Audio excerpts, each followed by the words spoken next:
ஜெய ஜெய மகாவீரா வீரியவான். அதற்கு அடுத்த குணமாக தர்மஜ்ஞஸ்சா, தர்மம் தெரிஞ்சவனாக இருக்கணும். அதற்காக தானே சுவாமி அவதாரமே பண்ணியிருக்கார். அதற்கு மேல சொல்றார், நம்ம தர்மத்தை நம்பி பண்ணினோமானால் அந்த தர்மம் நம்மளை ரட்சிக்கும். எது போலன்னா தர்மோ ரக்ஷதி ரக்ஷிதா, ரக்ஷிதா தர்மஹா ரக்ஷதி. நம்ம தர்மத்தை நம்பி நம்ம ஓடியிட்ட பிச்சையும் உகர்ந்து செய்த தர்மமும் சாடிவிட்ட குதிரை போல் தர்மம் வந்து நிற்குமேங்கிறார் சிவவாக்கியர். நீ தர்மத்தை நம்பி இறங்கி பண்ணிவிட்டேன்னா அதனுடைய நம்ம இப்ப பண்றோம் திருப்பி நாளைக்கு கிடைக்கும்ங்கிற எண்ணம் இல்லாதபடிக்கு இந்த தர்மம் நமக்கு கை கொடுக்கும்னு நம்பி பண்ணிவிட்டையானா அந்த தர்மம் பிற்காலத்துல உனக்கு வந்து நிற்கும். ஏன்னா கடைசி காலத்துல நீ தர்மானுகோகச்சதி ஜீவ ஏகஹாங்கிற, நீ கடைசி காலத்துல எதை எடுத்துன்னு போக முடியும்னா நீ சம்பாதிச்சதெல்லாம் உன் கண்ணு முன்னாடி இருக்கும். ஆனா நீ எல்லாத்தையும் விட்டுட்டு ஒரு நாள் போகணும். எப்படின்னா தனானி கோஷே பசவச்ச கோஷ்டே பாரியா கிரகத்வாரி ஜனா ஸ்மசானி தேகச்சிதாயாம் தர்மானுகோகச்சதி ஜீவ ஏகா. நீ சம்பாதிச்சு வச்சிருக்கியே தனானி கோஷே, நீ சம்பாதிச்சது எல்லாம் எங்க இருக்குன்னா உன் ஆத்து பீரோல தான் இருக்கும். அது உன் கூட வராது. பசவச்ச கோஷ்டே, வேளா வேளைக்கு பாலை கறந்து குடிச்சிருந்தியே ஒரு மாடு, ஏன் மாடு ஏன் மாடுன்னு சொல்லிட்டு இருந்தியே, அந்த மாடு கூட வருமோன்னா கொட்டில விட்டு அது தாண்டாது. பசவச்ச கோஷ்டே. சரி, உன் கூடயே 60 வருஷமா சம்சாரம் உன் கல்யாணம் பண்ணிட்டு உன் கூடயே இருந்தாலே அவ வருவாளோன்னா பாரியா கிரகத்வாரி, ஆத்து வாசலை தாண்டி அவளால வர முடியாது. அழுவா, நமஸ்காரம் பண்ணுவா, அங்கேதான் இருப்பா. பாரியா கிரகத்வாரி. சரி, உன் கூடயே இருந்தானே ஒரு ஃப்ரெண்டு, உன் மித்ரன், நானும் சாரும் ஒண்ணுன்னு சொல்லிண்டே உன் கூடயே செலவு பண்ணிட்டு உன் காசை காலி பண்ணிட்டு இருந்தானே, அவன் தான் உன் கூட வருவானோ இல்ல உன் பந்துக்கள் தான் கூட வருவாளோன்னா ஜனா ஸ்மசானி. அவ எது பர்யந்தன்னா அந்த இடுகாடு பர்யந்தம் தான் அவளுடைய ரைட்ஸ். அதை தாண்டினா அழுவா, நீரிலில் முழுகி நினைப்பொழிந்தார்களேங்கிறார் பட்டினத்தார். அழுவா, அழுதுட்டு ஒரு ஸ்நானத்தை பண்ணுவா, கிளம்பி போயிடுவா. அதற்கப்புறம் உனக்கு மகாலிங்கமோ நாராயணனோ விட்டலனோ என்ன பேர் கோபாலனோ எந்த பேர் கிடையாது. பேரினை நீக்கி பிணமென்று பேரிட்டுங்கிறார். அந்த பேர் போயிடும். ஒரு ராத்திரி உன் பாரிய கூட தங்க மாட்டா. இவ்வளவு கஷ்டப்பட்டு என்ன பண்ணினேன்னா அந்த பணத்தை சேர்த்து வச்ச, அந்த பணம் உனக்கு கூட வராது. அதற்கு மேல ஏகாதசி பார்க்காதபடிக்கு துவாதசி பார்க்காதபடிக்கு ஒரு விரதம் இல்ல ஒரு அனுஷ்டானம் இல்லாதபடிக்கு இந்த சரீரத்தை வளர்த்திய, அந்த சரீரமாவது உன் கூட வருமோ அப்படின்னா அந்த சரீரமும் வராது. அது எதோட முடியும்னா மித்திரனானவன் அந்த இடுகாட்டோட போயிடுறான். அந்த சரீரம்ங்கிறது உன் கூடயே தான் வளர்றது, அது தனி கிடையாது. இப்ப பாரியாளோ வீடோ பணமோ மாடோ இதெல்லாம் உன்னை விட்டு அந்நிய வஸ்துக்கள். சரி, இந்த சரீரம்ங்கிறது வெக்கம் பார்க்காம ஒரு பந்தியில உட்கார்ந்துட்டு பகவன் நாமா சொன்னா வெக்கம் வரும். ஆனா ஒரு பந்தியில ஒரு அப்பளத்தை விட்டுட்டு போயிட்டான்னா அப்பளான்னு கத்துறா. எதனாலன்னா அவ்வளோ ஒரு அபிமானம் தன்னுடைய சரீரத்துல. அப்படி ஆசைப்பட்டு சாப்பிட்டு வளர்த்திய இந்த சரீரம் அதுதான் உன் கூட வந்து நிற்குமோ அப்படின்னா அதுவும் வராது. அது எதோட நிற்கும்னா அந்த சித்தையோட முடிஞ்சு போச்சு. அக்னியில எரிச்சுட்டான்னா அந்த ஜீவனுக்கும் அந்த சரீரத்துக்கும் சம்பந்தம் கிடையாது. இவ்வளோ கஷ்டப்பட்டு பண்ணது எதற்காகன்னா தர்மத்தை தியாகம் பண்ணி இவ்வளவும் பண்றோம். ஆனா அந்த தர்மம் நம்மளை ரட்சணை பண்ணணும்னா என்ன பண்ணணும்னா இவ்வளோ கஷ்டப்பட்டு எல்லாத்தையும் பண்ணியிருக்க, எதுவும் உன் கூட வராது. எதுதான் கூட வரும்னா தர்மானுகோகச்சதி ஜீவ ஏகா. அந்த தர்மம் மட்டும்தான் உன் கூட வரும். அதனால என்னன்னா பேலேந்தே புத்தி அதற்கு தயார் பண்ணிட்டு இருக்கிற காலத்துல கொடுத்து பழகிக்கணும். இல்லாத போதே கொடுக்கணுங்கிற எண்ணம் இருக்கணும். இருக்குன்னா கொடுத்து பழகணும். அது எங்க காப்பாத்தோம்னா காதருந்த ஊசியும் வாராதுதான் கடை வழிக்கேன்னது போல உன் கடைசி காலத்தை இங்க தீர்மானம் பண்ணாதது, அங்க போனா இதெல்லாம் உதவும். இருக்கிறதுலே சிரேஷ்டமான தர்மங்கள் எவ்வளவோ இருக்கு, அதெல்லாம் பண்ணினோம்னா இது இங்கேக்கு வழி கிடையாது, அங்க போனா இதெல்லாம் பேசும். அப்பேற்பட்டதான அந்த தர்மம் அறிஞ்சவனா இருக்கணும். ராமர் அந்த குணங்கள் உடையவரான். தர்மம் தெரிஞ்சவர் ராமர். தர்மஜ்ஞஸ்சா, தர்மம் அறிஞ்சவரா ராமர். அதற்கு மேல கிருதஜ்ஞஸ்சா, செய்நன்றி மறவாதவனா இருக்கணும். கிருதஜ்ஞே நாஸ்தி நிஷ்கிருதிங்கிறார். எந்த பாபத்துக்கு வேணாம் மன்னிப்பு உண்டு. செய்நன்றி மறந்தவனுக்கு ஒரு விமோச்சனமே கிடையாது, அவனுக்கு பரிகாரமே கிடையாது. திருவள்ளுவரும் அதுதான் சொல்றார். என்னன்றி கொன்றார்க்கு ஒய்வுண்டாம் ஒய்வில்லை செய்நன்றி கொண்ட மகருக்குங்கிறார் திருவள்ளுவர். அதற்கு மட்டும் விமோச்சனமே கிடையாது. அப்படி செய்நன்றி மறவாதவனா இருக்கணும். கிருதஜ்ஞா சத்யவாக்கியா. சத்தியவாக்கியம்னா எப்படின்னா ரிஜுவான ஒரு பாதையை தன்னுடைய வாழ்க்கையில சத்தியத்தை கடைபிடிச்சவனா இருக்கணும். சத்தியே தர்மம் பிரதிஷ்டிதம். ஏன்னா சத்தியத்துல தான் லோகமே இருக்கு. அந்த சத்தியத்தை விடாம கடைபிடிக்கிறவனா இருக்கணும். சத்யவாக்கியா திருடவ்ரதா.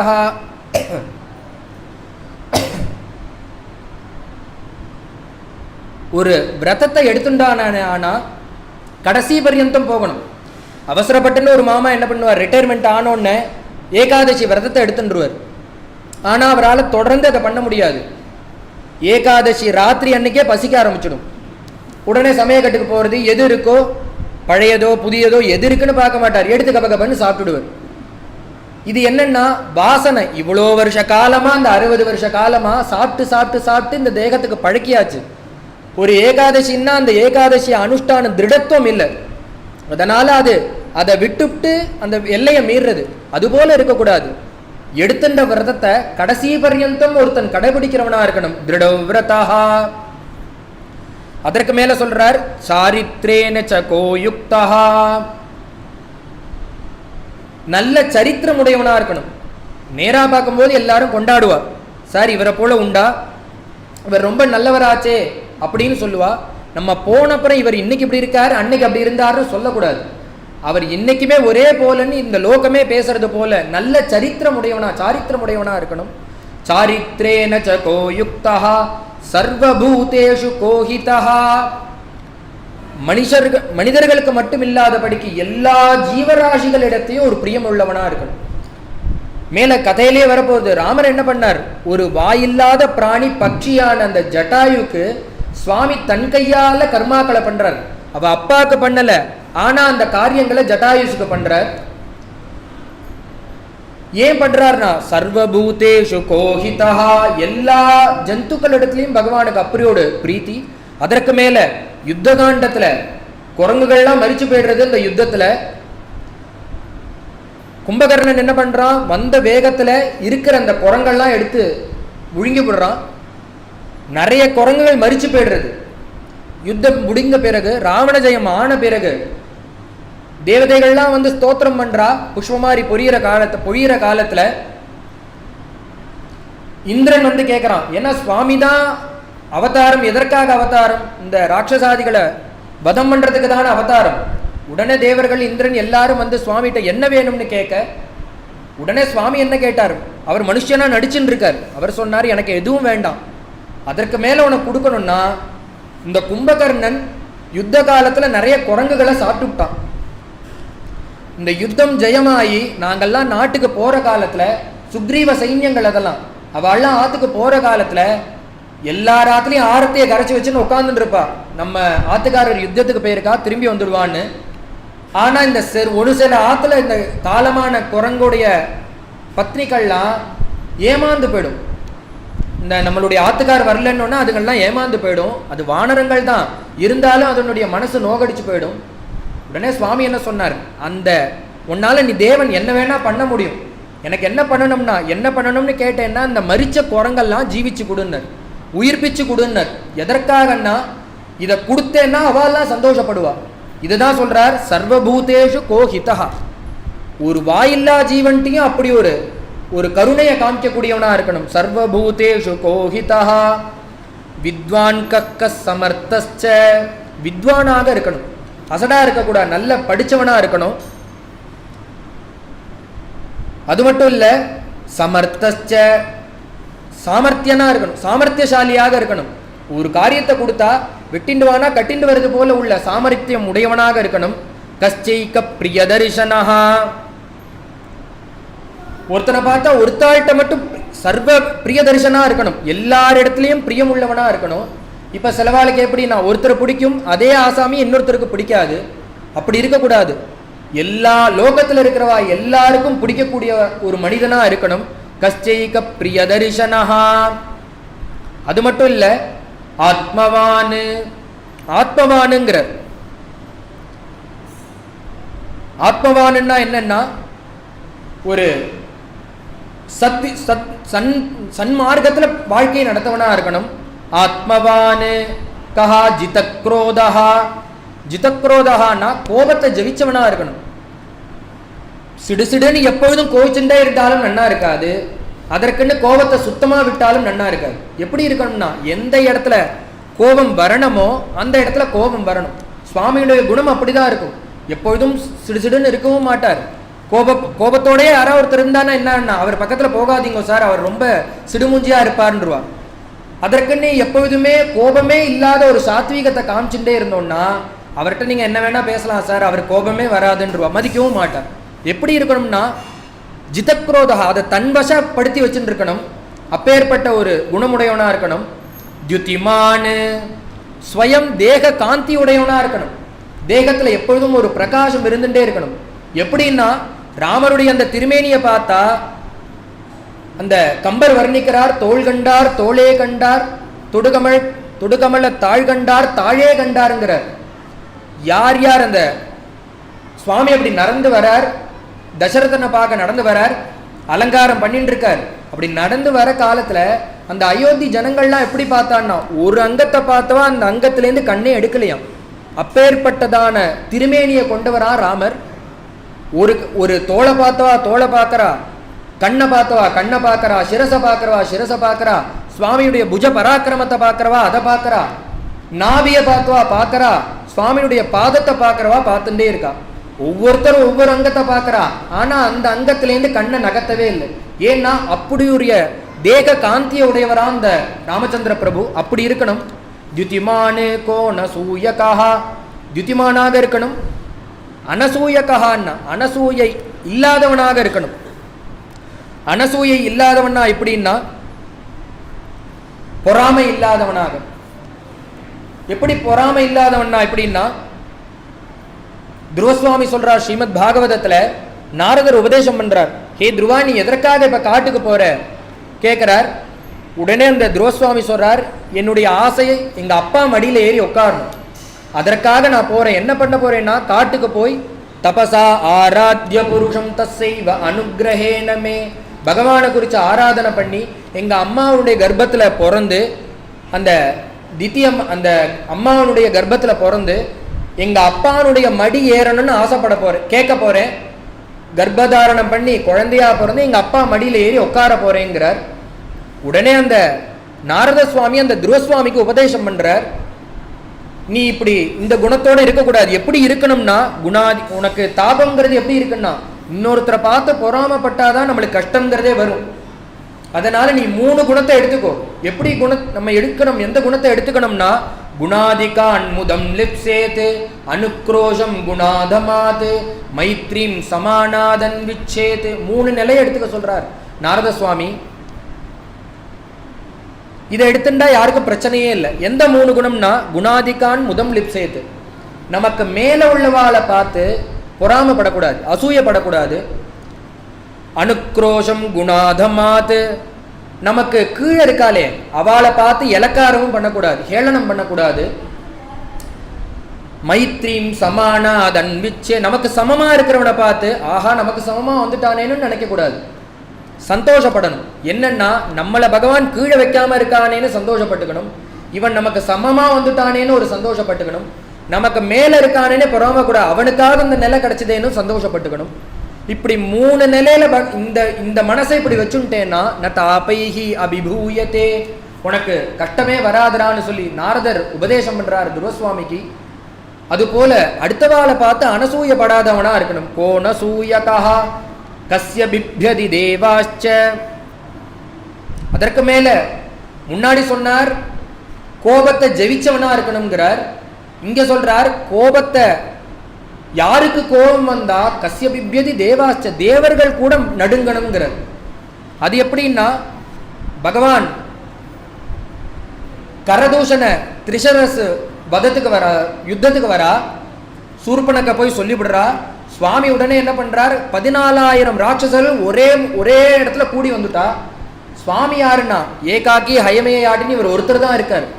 லக்ஷ்மண சுவாமி யுத்தத்தை கிளம்பினார், வில்லையும் அம்பியும் எடுத்தார். சுவாமி சொல்லிவிட்டார், நீ வராத ஓரமான்னு வேடிக்கை பாருன்னார். தேவியை போய் ஒரு இடத்துல உட்காந்துக்கோன்ட்டார். அர்த்தாதிகான் முகூர்த்தேனங்கிறார். 1.5 மணி நேரம் 14,000 ராட்சசால நின்ன இடத்துல காலசையாதபடிக்கு பகவான் ஏகாக்கியா இருந்துட்டு 14,000 பேரை வதம் பண்றார். கரதூஷண திரிசரசர் தேவி பார்த்து மூக்குல விரல வைக்கிறா. இது எதற்குன்னா, அது வரைக்கும் சுவாமி சமாதானமா சாவதானமா தேவியோட பேசின்னு தான் இருக்கார், லக்ஷ்மண சுவாமியோட பேசின்னு இருக்கார். பேசிண்டே இருந்த சுவாமி யுத்தம் வரதுன்னு தெரிஞ்ச உடனே குரோதம் ஆகாரய தீவிரம், அந்த கோபத்தை கொஞ்சம் கூட்டுக்காரு. எல்லாத்துக்கும் ஒரு அபிமான தேவதை இருக்குமோனோ அது போல கோபத்துக்கு ஒரு அபிமான தேவதை உண்டா. இப்ப கோபப்படணும், ஏன்னா மேல யுத்தம் வந்தாகணும், யுத்தம் பண்ணணும். உடனே சுவாமி என்ன பண்றார், அந்த குரோதத்துக்கு உண்டான தேவதையை கூட்டுக்கிறார். குரோதம் ஆகாரய தீவிரம், அந்த தேவதையை கூப்பிட்டு தனக்கு கொஞ்சம் கோபத்தை வர வச்சுண்டு மேல யுத்தத்துக்கு போறார் அந்த கரதூஷண திரிசரஸோட. அப்படி இருக்கணும். அவனுடைய கோபம் வந்தா தேவர்கள்லாம் பார்த்து நடுங்கும்படியுமான ஒரு கோபத்தை உடையவனா இருக்கணும்னு இந்த 16 குணங்களை பிரஷ்னம் பண்ண. ஏததிச்சாம்யஹம் ஸ்ரோதும் பரம் கௌதூகலம் ஹிமே. இந்த 16 குணங்கள் உள்ள ஒரு மனுஷனை நீங்க எனக்கு இருக்கானா, அவனை போனா பார்க்கலாமா, நீங்க சொல்லணும். இன்றைக்கு ஆசைப்பட்டு கேட்கிறார் இந்த வால்மீகி மகரிஷி. ஏதை நான் உங்ககிட்ட கேட்கிறேன் அப்படின்னா, மகரிஷேத்வம் சமர்த்தோசி ஞாத்துமேவ விதம் நரம். இந்த மனுஷனை பத்தி உங்ககிட்ட கேட்கிற காரணம் உங்களுக்கு தெரியும். ஏன்னா நீங்க திரிலோக சஞ்சாரி, அதனால உங்களுக்கு தெரியும். மகரிஷேத்வம் சமர்த்தோசி, பேர்பட்ட அந்த நரன் எங்க இருக்கான்னு நீங்க சொல்லணும்னு சொல்லி பிரார்த்தனை பண்ண. இவர் கேட்டது 16 குணங்களுடைய ஒரு மனுஷனை கேட்டார். ஆனா இவர் என்ன பதில் சொல்றாருன்னா 64 குணங்களுடைய ஒரு மனுஷனை சொல்றார். யாருன்னா ஸ்ரீ ராமச்சந்திர பிரபுவை சொல்றார். சுவாமிக்கு 64 கலைகளும் தெரியும், 64 குணங்களுடைய இவர் 64 ஸ்லோகத்துல சொல்றார். அனந்த கல்யாண குணநிதிஹி, ராமருடைய குணங்களை அளவிடவே முடியாது. பகவோ துர்லபாச்சைவ ஏத்வயா கீர்த்திதா குணாஹ, நீ சொல்றதெல்லாம் துர்லபமான குணங்கள் தான், இது மனுஷாளுக்கு இருக்காது, ஆனா ஒருத்தனுக்கு இருக்கு. அவன் யாருன்னா ஸ்ரீ ராமச்சந்திர பிரபு. முனே வக்ஷாமியஹம் புத்வா, இதை நான் எப்படி சொல்றேன் அப்படின்னா தியானத்தினால உள்ள பார்த்து அறிந்து கொண்டுதான் உனக்கு இந்த பதில சொல்றேன்.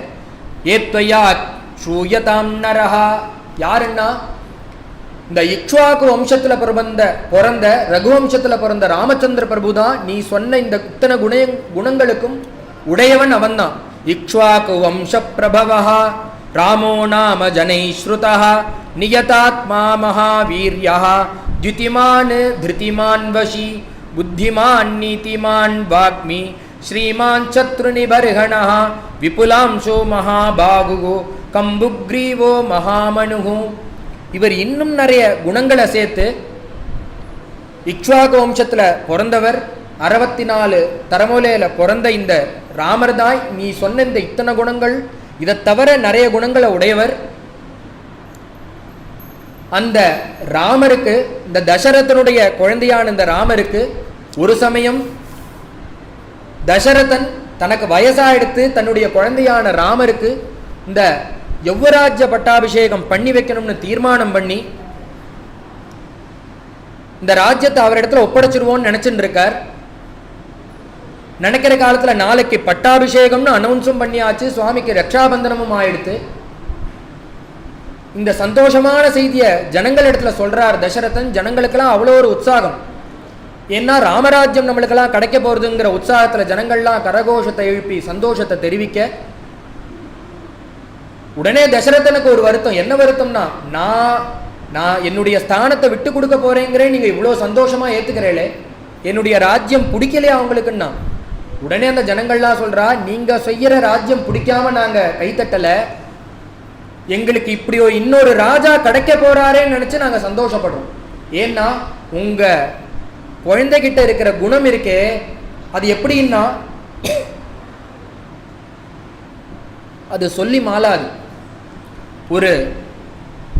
ஒரு பஸ்ஸில் 10 மணிக்கு தான் ஒரு ஊருக்கு பஸ்ஸு, அதை விட்டால் அந்த கடைசி பஸ் அந்த ஊர்லேருந்து கிளம்பி டவுனுக்கு போகிற கடைசி பஸ்ஸு, டவுன்லேருந்து கிராமத்துக்கு வர கடைசி பஸ்ஸு 10 மணிக்கு தான் அந்த பஸ்ஸு. அந்த பஸ்ஸை விட்டால் வேறு பஸ்ஸு கிடையாது அந்த ஊர் வந்து சேர்றதுக்கு.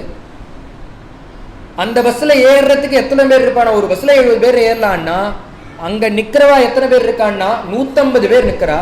ஆனா இருக்கிறதோ ஒரு பஸ். இதற்கு அப்புறமும் பஸ் கிடையாது. நாளைக்கு கார்த்தால போலாமான்னா அதுவும் முடியாது.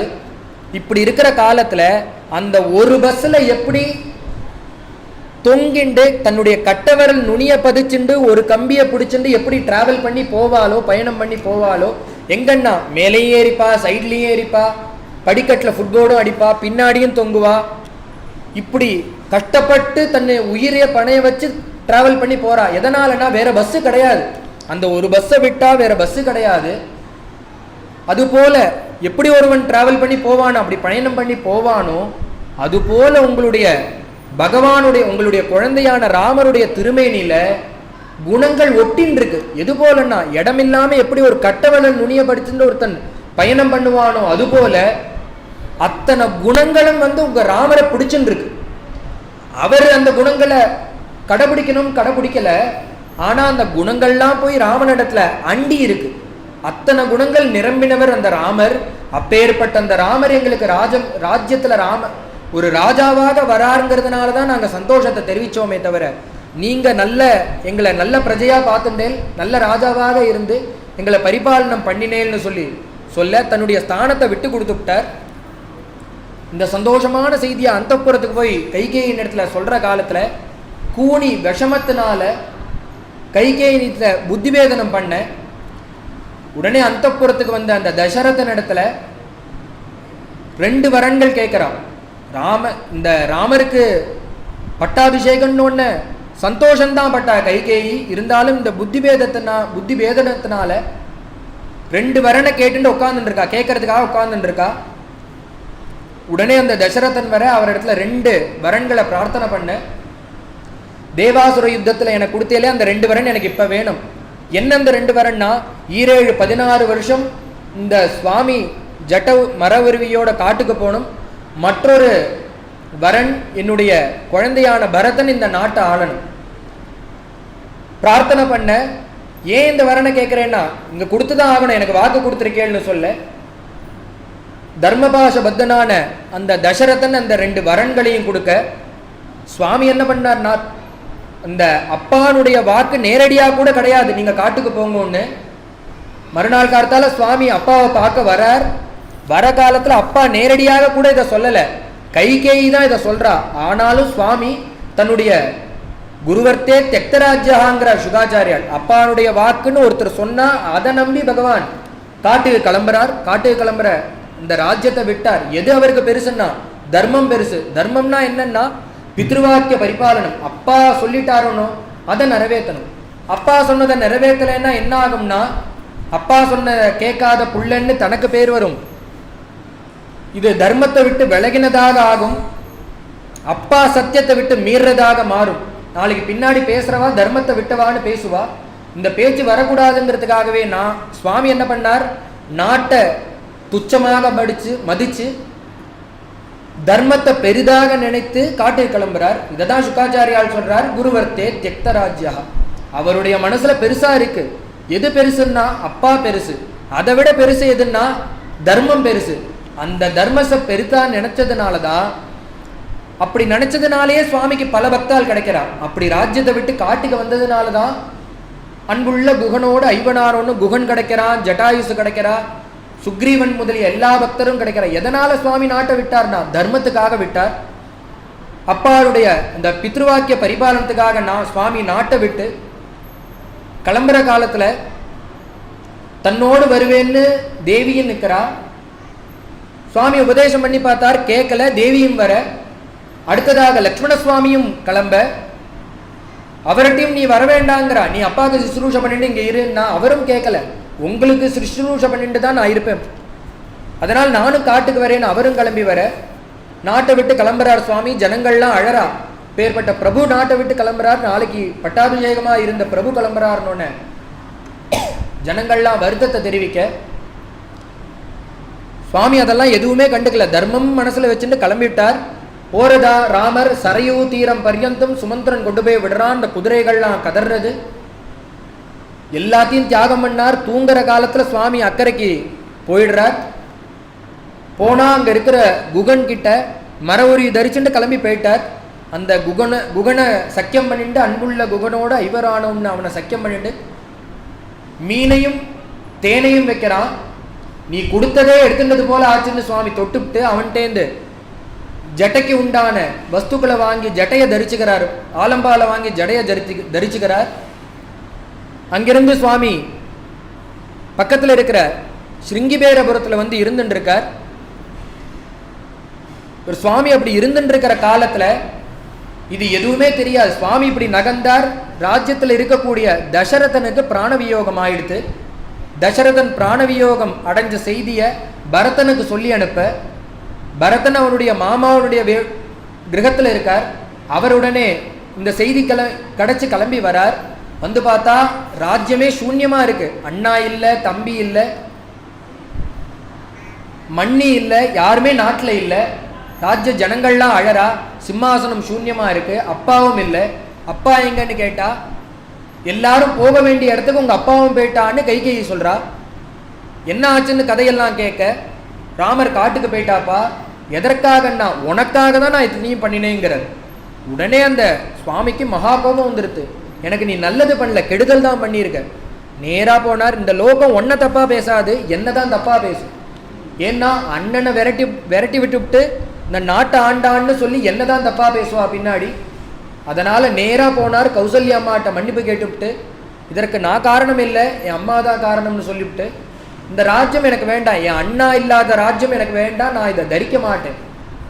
அதனால தான் அவன் பேர் பரதன்னு பேர். இதை ஒரு பாரமாக நினைச்சு இந்த ராஜ்யத்தை பட்டாபிஷேகம் பண்ணிக்கல. மேல என்ன பண்ணார்னார், அவரும் ஜட உருவியை தரிச்சுண்டார். சதுரங்க சைன்யத்தை அழிச்சுண்டார். சுவாமி சிங்கிவேரபுரத்தில் இருக்கார். 3 அம்மாக்களையும் அழிச்சுட்டார். நேராக கிளம்பி அக்கறைக்கு வந்தார். சுவாமியை நமஸ்காரம் பண்ணி இந்த ராஜ்யத்தை அவருடைய திருவடியில சமர்ப்பணம் பண்ணி, இந்த ராஜ்யத்தை நீங்க தான் ஆளணும், நான் ஆள மாட்டேன்னு சொல்ல, உடனே சுவாமி சொன்னார், ராமகீதை உபதேசம் பண்ணி இந்த ராஜ்யத்தில் நீ தான் இருக்கணும். ஏன்னா இதெல்லாம் காட்டிலும் உயர்வு தர்மம், அப்பாவுடைய வாக்கு. அதனால நான் இப்படிதான் இருக்கணும், நீ ராஜ்யத்தை ஆளுன்னு சொல்ல, பாதுகைகளை அனுகிரகம் பண்ணி கொடுக்க, பாதுகான்யஸ்த ராஜ்யனாக பரதன் நந்தி கிராமங்கிற ஒரு கிராமத்தில் வசிச்சுட்டு வரார். எப்படின்னா அன்னன்னைக்கு உள்ள கணக்கை அந்த பாதுகைகளை சமர்ப்பணம் பண்ணி, பாதுகைக்கு அதீனமாக தன்னுடைய வாழ்க்கைய போகபோக்கியத்தை எதுவுமே அனுபவிக்காதபடிக்கு இருந்துட்டு இருக்கார். சுவாமி பார்த்தால் இந்த இடத்துல இருக்க வேண்டாம்னார் லக்ஷ்மண சுவாமியை கூப்பிட்டு. ஏன்னா அந்த பரதன் வந்துட்டு போன நினைவுகளே வந்துட்டு இருக்கு.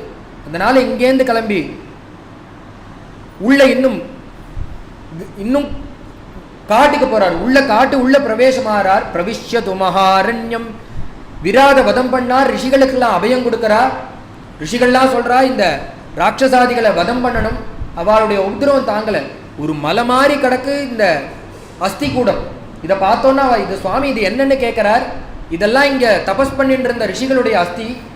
இந்த ராவணாதிகள் வந்து ரொம்ப உபதிரவம் பண்றா, அவளை வதம் பண்ணி எங்களுக்கு நீங்க இதுல இருந்து விமோச்சனம் தரணும்னு சொல்லி சுவாமி கிட்ட பிரார்த்தனை பண்ண. சுவாமி சொன்னார், எந்த பரதனுக்கு நான் 14 வருஷம் கழிச்சு 15வது வருஷம் முதல் தேதி அந்த அயோத்திக்கு வருவேன்னு வாக்கு கொடுத்துருக்கேனோ, அதற்குள்ள இந்த ராவணாதிகளை நான் உங்களுக்காக வதம் பண்ணுவேன்னு சுவாமி வாக்கு கொடுத்துட்டு பிரவிஷ்யது மகாரண்யம் காட்டுக்குள்ள பிரவேசம் ஆகிறார். பஞ்சவட்டியில 11 வருஷங்கள் சுவாமி அப்படி சுவாமி தேவியோடு கூட சந்தோஷமா இருந்துட்டு இருக்கார் பஞ்சவட்டியில. அந்த சமயத்துல சூர்பனகான ஒரு ராவனுடைய சகோதரி அவ வந்து சுவாமி இடத்துல காம மோகிதையாக சுவாமி இடத்துல பிரவேசம் பண்ண, என்ன விவாகம் பண்ணிக்கணும்னு கேட்க, சுவாமி எனக்கு ஏற்கனவே விவாகம் ஆயிடுத்து, நீ லக்ஷ்மண சுவாமியை கையை காமிக்க. லக்ஷ்மண சுவாமி பார்த்தார், மூக்கையும் காதையும் விரூபகரணம் பண்ணிவிட்டார். உடனே இந்த செய்தியை கொண்டு போய் அவ கரதூஷண திரிசரசன் இடத்துல சொல்ல, அவ யுத்தத்துக்கு வேலை 1 மணி நேரத்தில் அவளை வதம் பண்றார் சுவாமி. இதை நேராபாய் தன்னுடைய அண்ணாவான ராவணன் இடத்துல சொல்ல, ராவணன் என்ன பண்றான்னா உடனே எப்படியாவது இந்த ராமரை வீழ்த்தனம் சொல்லி ஒரு பிளான் போட்டானா. என்ன பிளான்னா, மாரீச்ச சகாயத்தினால தேவியை அபகரிச்சுன்னு வந்துடுறான். லங்கையில சிரவாசப்படுத்தி வைக்கிற காலத்துல சுவாமி அங்கு இங்கும் தேவியை தேடிண்டு தேவி விரக தத்தனாக சுவாமி காட்டில் அலைஞ்சுட்டு இருக்கார். ஒவ்வொரு இடம் தேடி வந்துட்டு இருக்கார். வர வழியில ஜட்டாயுசுக்கு மோட்சம், கபந்தனுக்கு சொர்க்கதி, சபரி மோட்சம், சபரிக்கு புண்ணிய ஸ்தானத்தை கொடுத்தார் பகவான். சபரி மோட்ச சாட்சி பூதாங்கிறார். சபரியுடைய மோட்சத்துக்கு பகவான் என்ன பண்ணார்? சாட்சியா இருந்தார். சபரிக்கு மோட்சத்தை கொடுத்துட்டு அந்த பம்பாதீரம் வழியாக வந்துட்டு இருக்கார். அந்த கபந்தன் சொல்லியிருக்கா, சுக்ரீவோ நாம தர்மாத்மா கச்சித்து வானரயூதகான்னு சொல்லியிருக்கார். அந்த சுக்ரீவனை நீங்க சக்கியம் பண்ணிண்டேன்னா, ஒரு வானரனவன், அவனை நீங்க சக்கியம் பண்ணிண்டேன்னா உங்களுக்கு சீதாலாபம் சுலபமாகும்னு சொன்னதை நம்பி சுவாமி அந்த சுக்ரீவனை தேடின அந்த பம்பாதீரத்தில் வர காலத்தில் அந்த சுக்ரீவனை சக்கியம் பண்ணிக்கிறார். ஹனுமன்கிற ஒரு பரம பக்தன் அடைகிறார். சுக்ரீவ சக்கியம் பண்ணிக்கிறார். வாலியை நிகிரகம் பண்றார். அக்கண்டதான அந்த வானர ராஜ்யத்தை சுக்ரீவனுக்கு பட்டாபிஷேகம் பண்ணி வைக்கிறார். அந்த ராஜ்யத்தில் இருக்க சுக்ரீவன் சகாயத்தினால தென்திசையை நோக்கி பல குரங்குகள் போறது. அதுல ஒருத்தர் இந்த ஆஞ்சநேய சுவாமி சுவாமி கொடுத்த அந்த மோதிரத்தை எடுத்துட்டு இக்கரையிலேருந்து அக்கறைக்கு போறார். கடலை சமுத்திர தகனம் பண்றார். அந்த பக்கம் இருக்கக்கூடிய தேவியை பார்த்து எது அவர் அழைச்சுட்டு போச்சுன்னா ராமநாமம், இங்க இருக்கக்கூடிய கொடுத்த அந்த ராமநாமம், அது மட்டும் இல்ல அவர்கிட்ட இருக்கிற அந்த மோதிரம் இக்கரையிலேருந்து அக்கறைக்கு கூட்டின்னு போயிடுத்து. அங்க போய் தேவியை பார்க்கிறார். ராமாயணம் சொல்லி இந்த தேவி சுருக்கு போட்டுட்டா, இன்னும் ஒரு இழுப்பு இழுத்துண்டா ஜீவன் போயிடும். அந்த சமயத்துல ராமாயணத்தை சொல்லி தேவியினுடைய துக்கத்திலிருந்து விமோசனப்படுத்தி கொடுத்தார். தேவியினிடத்துல ராமரை குஷலம் விசாரிச்சுட்டு ராமரை பத்தின ராமர் எப்படி இருக்காருங்கிறதையும் தெரிவிச்சுட்டு தேவிகிட்டேந்து சூடாமணியை பெற்றுக்கொண்டு உடனே என்ன பண்றாருன்னா, வந்திருக்கிறது சத்ரு தேசம், அதனால சத்ருவை ஒரு யாருக்கிட்டேன்னு எந்த தூத்தன் வந்திருக்கான்னு தெரிவிக்கணுமே, அதனால நேரா போய் ராவணனை பயமுடுத்திவிட்டு தன்னுடைய ஸ்தானத்தையும் விட்டு கொடுக்காதபடி தன்னுடைய எஜமானனுடைய விஷயத்தையும் அதில் தெரிவிச்சுவிட்டு அவனுக்கு ஒரு வார்னிங் கொடுத்துவிட்டு அந்த இடத்துல தன்னுடைய கௌரவம் குறையாதபடிக்கு பார்த்துட்டார். தூதன் என்ன காரியத்தை பண்ணமோ அந்த காரியத்தை பண்ண உடனே அவன் என்ன பண்ணிவிட்டான், ராவணன் இந்த தூதனை வதம் பண்ணுன்னு சொல்ற. விபீஷணன் ஒரு பரம பக்தன், அந்த ராவணனுடைய சகோதரன். அவர் என்ன சொன்னார்னா, இந்த தூதவத்தியா விகரிகிதம், இந்த குரங்கை நம்ம வதம் பண்ணக்கூடாது அப்படின்னு இந்த ராவணன் இடத்துல சொல்ல, உடனே என்ன பண்ணலான்னு ஆலோசனை பண்ணி அந்த குரங்கனுடைய வாலில், ஆஞ்சநேய சுவாமியினுடைய வாலில் நெருப்ப வைக்க, உடனே சுவாமி என்ன பண்ணார், ராமாயணத்தை சொல்லிண்டே அந்த லங்கையை அக்னிக்கு இரையாக்கி விட்டார். வந்து கடைசியா தேவியை பார்த்தார். உடனே தேவி சொல்றா, நீ போற பாதையெல்லாம் மங்களமாகட்டும்ங்கிறார். அனுகிரகம் பண்ணி அனுப்ப இக்கரைக்கு வந்து குதிக்கிறார். கண்டேன் சீதையை திரஷ்டா சீதான்னு சொல்லிட்டு வந்து இறங்க